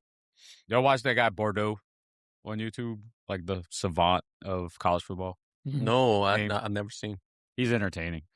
Good stuff? There's some good dudes to follow. Coco B. Cruton on TikTok. He did a video that I watched 2 nights ago, Imperialism, where he took whatever the Power 5, Power 4, whatever, in every state, and he had a wheel. He took your gimmick, and he had another wheel with the like a compass, and it would select the team, and then whatever that team's located, whatever state, he would do the compass, and you'd have to play that other team. If you beat him, he would color Saw the that, whole yeah. thing.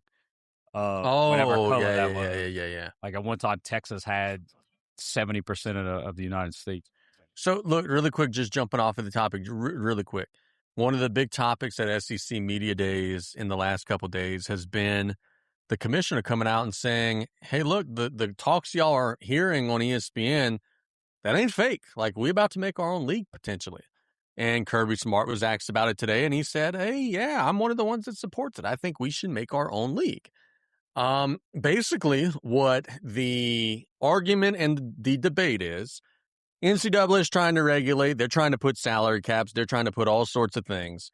The SEC is saying, hey, bro, if I got $100 million to spend, why should you tell me that I could only spend $30 million of it? That ain't right.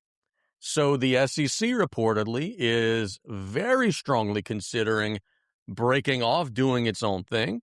They would then probably recruit and try to get some other schools. I don't know, Ohio State, Florida State, I don't know who they would try to get. Whoever wants to spend money. Whoever wants to spend money. And there could be a world 5-6 years from now where we see a major league of college athletics and then just like a regular old NCAA league with the restants. You like it? Don't like it? What do we think about this? Because look, I wasn't surprised to hear the coaches say, hey, yeah, look, let's do it. But I was surprised to hear the SEC commissioner be like, hey, bro, those rumors are not fake. Like, we are seriously considering this. I would love to see, and this is the one thing that I really love about the soccer leagues. What do they call that? Where promotion regulation. Yeah. So your boy Bordeaux, he did a whole video on that. He linked two conferences together. He would sim the stuff. The last two places of each conference would go down, and the top two in the bottom would go up. I would love to see something like that. Obviously not going to happen. You could do that in our league. That's where my mind went. Well, good. Send me at the bottom. That would be it would be interesting to see now. And honestly, bro, like the way that I'm thinking of it, if I'm a fan of New Mexico State, I can't win the college football playoff right now. But if the 50 or 60 biggest schools make their own league and we are in a league with our schools, our quote unquote own size, it almost becomes like high school athletics where there's a 5A and a 1A. And I think if we could get the public to rally around the smaller champion. You're not going to. How many times you watched the D2 championship for basketball? Yeah, it's a fair point, and that is the legitimate argument. That's going to be the problem. But if I were a New Mexico, if I were a Boise, if I were whoever is in that other league and I could sell it as being important, I think it could work. But if you still got some of those name teams like a Boise or, I don't know, Colorado, whatever, Tulane, whatever that is, man, people love Thursday night football. That's like a prime spot. Yeah. Action, baby. On Thursday, Wednesday, Friday, and then let the big dogs eat on Saturday. I think you'd still get the viewership, you'd still get the TV money, the sponsorship money. I think that would keep them in kind of in the public eye. So let me, okay, Tommy, I'm going to ask you this, and in no way is this me being an LSU guy shit talking Lafayette. I'm promise you I'm not. UL or Lafayette? Or Louisiana. I will even play, because I'm not trolling them at all in this question. The odds of the Cajuns winning the college football playoff are not great. But if you take 50 or 60, 0%. There you go. If you take all of the Power Four schools out, and then it's, okay, the Cajuns with Ball State, the Cajuns with Akron, the Cajuns with all of the similar size schools, they could potentially, well, not potentially, they would be amongst the big dogs to win a national championship. Would that excite you as a fan of that university? Yeah, I'd have to see how it's structured, though. I'd have to see how many of the top tier teams are going in this Super League to make it feel validating. Because, I mean, like, I was going to make a joke, like, you telling me you don't watch North Dakota State and Montana every year when they're playing in whatever division championship they play in every year? But so if, like, Lafayette, if UL was playing in that, I don't know if I'd particularly enjoy it as much. But if you broke out the big dog, so to speak, had a Super League and then kind of a best of the rest where they're playing, I don't know, where would Tulane be? Is Tulane with UL or is Tulane with that Power Four? Tommy, Tulane would be with the Cajuns because look, Tulane don't even fund all of their baseball scholarships. They're not spending money. So Tulane absolutely would be with the Cajuns. Then yeah, I'm good with UL playing like Tulane, and I'm trying to think like Syracuse and Illinois. The schools that would be on Florida. The fence would be like your South Floridas and your schools like that. Yeah, I mean, something like that's going to happen. They're either going to expand the they're going to have to expand the tournament and have an upset to justify doing something like that. Unless that's what I think they're going, is they're waiting to give the little guy a shot. And right now, every year, it's only one little guy. Till the little guy beats one of the big guys, they're going to probably keep, just like they keep fucking around with the NCAA tournament. Like next year it's expanding to 70. Like, I don't know. I think too much is sometimes not a good thing. So I agree. If you're going to have the Super League, then yeah, SEC, Big 12, some of the Big 10, maybe one or two ACC teams. And then, yeah, I think UL could probably beat North Carolina State and shit like that. So look at it from North Dakota State's perspective. Every year they add a couple teams. Kennesaw State, they added Missouri State and somebody else last year. Sacramento State, North Dakota State this year. They finally make it to the big leagues, and then the big leagues make a bigger league, and you in that second tier again. Spend money if you want to be in the. I mean, North Dakota State ain't beating Michigan. They're not telling you can't play. Just you got to So by the rule. My question is, okay, the argument always was whenever the LHSA split was, and they would always say, okay, well, the private schools are going to make their own league. And that was discussed. And then the public schools countered, said, okay, well, then if we do that, we're not playing you in the regular season at all. Those games, like, they're not happening. So my question is, if LSU and the bigger schools say we're making our own league, but then they call Southern or Grambling to play a little cupcake game in week 1, will Southern or Grambling be allowed by the NCAA? And I know they need the money, so they would want to play. But will the NCAA allow them to play that game? Is there going to be any cross, and for instance, okay, let's say LSU would play Tulane, which they're scheduled to do in 2030. Tulane beats them. Is that going to be held against LSU because it's not apples? Like, how are we going to do cross-promotion, cross-branding, if at all? They cannot do away with that because playing those big powerhouse schools funds so many things for those smaller programs. They can't do away with it. They're going to figure it out because you're going to, at the end of the day, you'll end up losing some of these teams because they can't fund the program anymore. Yeah. So they have to keep that. They have to keep it active. And another thing that I think is fascinating, and no one talks about any other sport but football when we're making these decisions, but we are college basketball fans. Imagine, let's just say, there's a Super League with 50 teams. Okay, I'm just making up a number 50. Let's say of those 50, we do a 16-team NCAA tournament for the big dogs. And let's say the Final Four is like a best out of 3 series. Or like, imagine if we brought series to college basketball in the playoffs and the championship. Can you imagine a Villanova, North Carolina a couple years ago series? How great that would have been. That could be freaking electric, bro. A Angel Reese, Caitlin Clark best of 5 series a couple years ago. That would have been electric. That could be good stuff. My mind automatically goes back to Duke's collapse against Houston.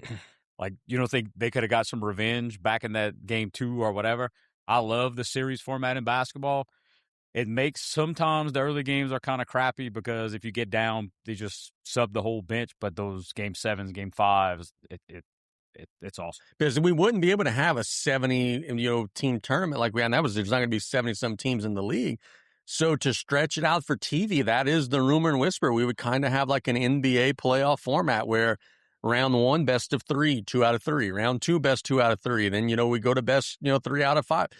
Tommy, you're probably the biggest college basketball fan of any of us here. Would you like that motto if we had a 50-team, hey, only the big dogs are in the league?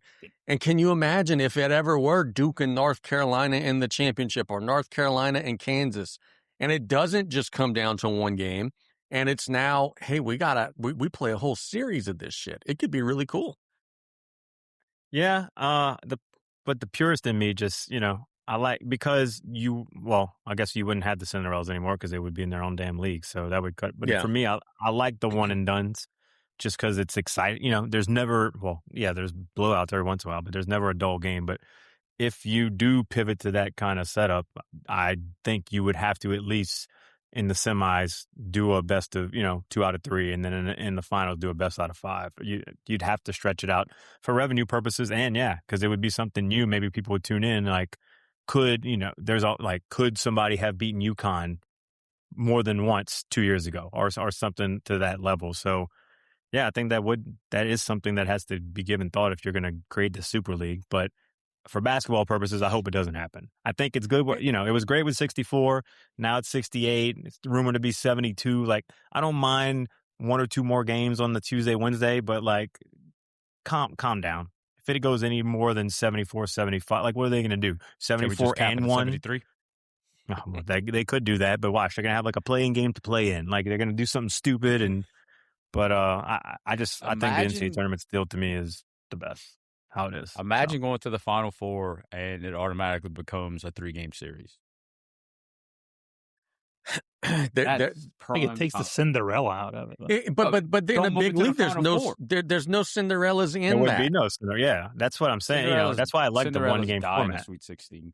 Now, one question that I would have, and again, we don't know the answer because we don't know what the structure would be. Could a sport be a big dog in one sport and not the other? Case in point, BYU spending their ass off in men's basketball. Could they be with the big guys in basketball and not in football? Gonzaga spends money. Could they be a big dog in basketball? They don't even really mess with football at all. Could you pick and choose what you are involved in? That's where the promotion relegation system comes in. I think it could be interesting if it's done right. And what gives me faith that it maybe could be done right is the NCAA wouldn't be in charge. They wouldn't have anything to do with it. We would have a commissioner. I don't know who the hell that would be. I know a lot of people said, hey, Nick Saban would do.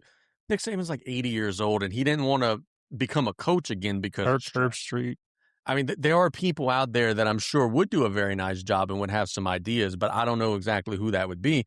I tell you what, I would be very fascinated to see and hear the arguments, and I would love to sit on those meetings to hear the ideas bounced. It would be very fascinating to see. See what they're saying in the old chats.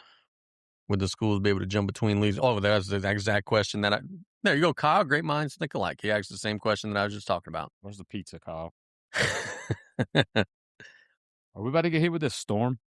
Oh, well, let's give an update on old Bertha. What I need to know some times. Like, supposed to be Wednesday night. Yeah, Wednesday morning. Tomorrow afternoon, plan to get off early, and then tomorrow night is going to kind of be a mess.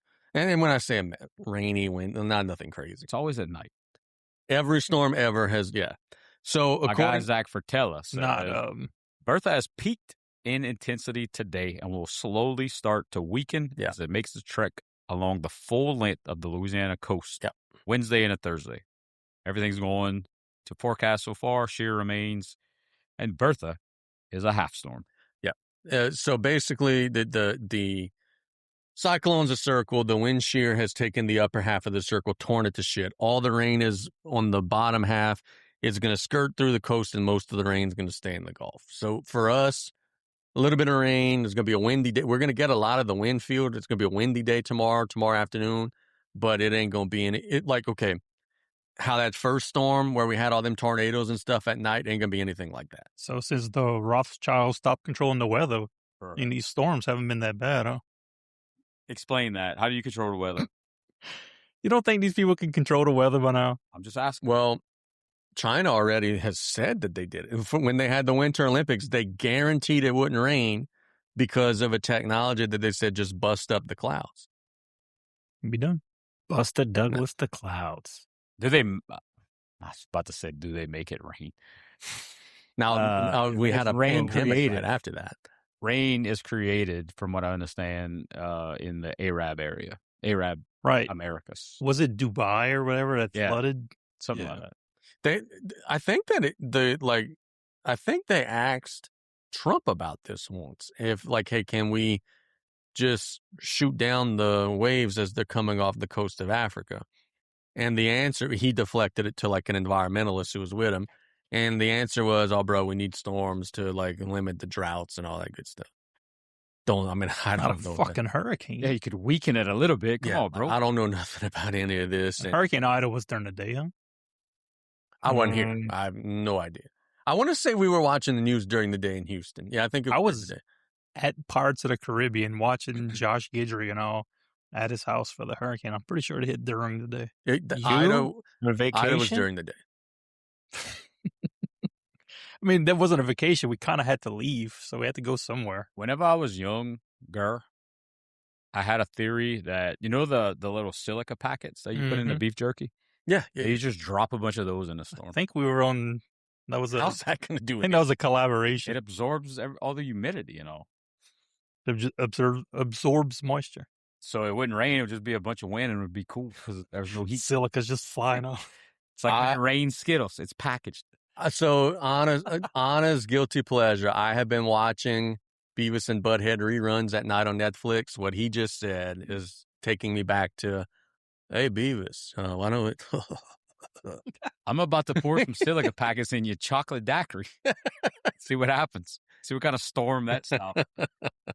I'm a sucker for these long-lost, non-released Katrina home videos. Come on. There's some good stuff. Is there? YouTube. Yeah. A lot of people went through some really bad shit. Yeah. Hey, Tommy, really quick. Could have just left. Really quick. I was talking about this on Play-by-Play. I don't know if you saw lawsuit where a guy is suing Wells Fargo for giving him a $5 million loan to buy a house, which he then foreclosed on, under the guise of, hey, dude, I'm fucking crazy. Y'all should have known that I couldn't pay this loan. So he's suing the bank. Any chance that there is any sort of settlement or anything of that? But it made the national news. Is there any chance that Wells Fargo just tells him to go away and he gets something? Or is this going to be completely thrown out of court? Okay, so I'm guessing I know nothing about what you're saying. So I'm guessing the premise is he is saying he's clinically insane or has some kind of mental incapacity. He's bipolar, has mental issues. So he should have never got the loan. So he's going to attack the fact that they didn't do their due diligence in screening him before they unloaded the money to him. So, as we always say, you could sue anybody for anything. Is it going to hold up? He's got a chance. I don't like his chances. But yes, there is a chance that maybe if it opens Pandora's box that Wells Fargo nationally is not doing what they should in underwriting and vetting their, potential clients and borrowers, then yes, they could just be like, hey, you know what? Is he going to get $5 million? No. But what's a bipolar dude doing with a $5 million? How do you get that? Okay, well, anyway, look, he paid like $1.4 million of it off. He was suing for the remaining $3.6 million. Yeah, I don't like his chances, but there's always a chance that, if it presents a bigger problem. That's kind of like the McDonald's coffee thing. The McDonald's coffee lady didn't need $1 million, but she got it because of the system in place for McDonald's. So Tommy, okay, Wells Fargo doing shady shit. So let me ask you a question. How big of a missed opportunity? I'm not going to name any medical facilities who sponsor me, but I was at one of them the other day on my crutches and there was a wet spot and I walked around that wet spot on my crutches instead of taking a nosedive. How big of a missed opportunity was that for me? Well, you were already hurt. So you weren't, now it all depends. There was no sign around the wet spot. There was no cone or anything like that. Fresh spill. Probably. I could have nosedived. And then look, once I hit the ground, I could have bladed like Flair, been bleeding all over. Like I feel like at least gotten 6 figures out of this. Probably so. If you would have broke something, if that ever presents itself in the future, don't take pictures while you're on the ground at the scene. It just kind of looks a little shady. Maybe wait. Well, don't be live while doing it. Don't be like, Tommy, does this look good? It's happened before, so just my professional advice. All right. Fair enough. But y'all got anything else, fellas? I'm on the graphic creation already. Okay, good. Let's go play college football, boy. Yeah, we're going to post that flyer on our Facebook. If you want to join, leave us a comment, DM us, text us something. We got spots. Come join us. Look, all seriousness, don't do anything fucking stupid in the next couple of days. But if you do, Tommy, who do they call? Better call Bada. So, yeah, stay safe. Bertha is not going to be a huge issue for us. Little wind, maybe a little rain. It ain't going to be that big of a deal. Y'all stay safe. We're going to record fairly soon, I'm sure. We're going to get something out there. We're going to launch all the information about our NCAA dynasty. And for the counselor across the way and Mr. Nick and Mr. Damien, this is Casey Just Clear signing off. Adios, my friends. You guys stay safe. Thanks for listening to the group chat. Hammers. And as always, go Tarps, and God bless America. Hammer. I was waiting for Tommy to chime in and do that. The Group Chat Podcast.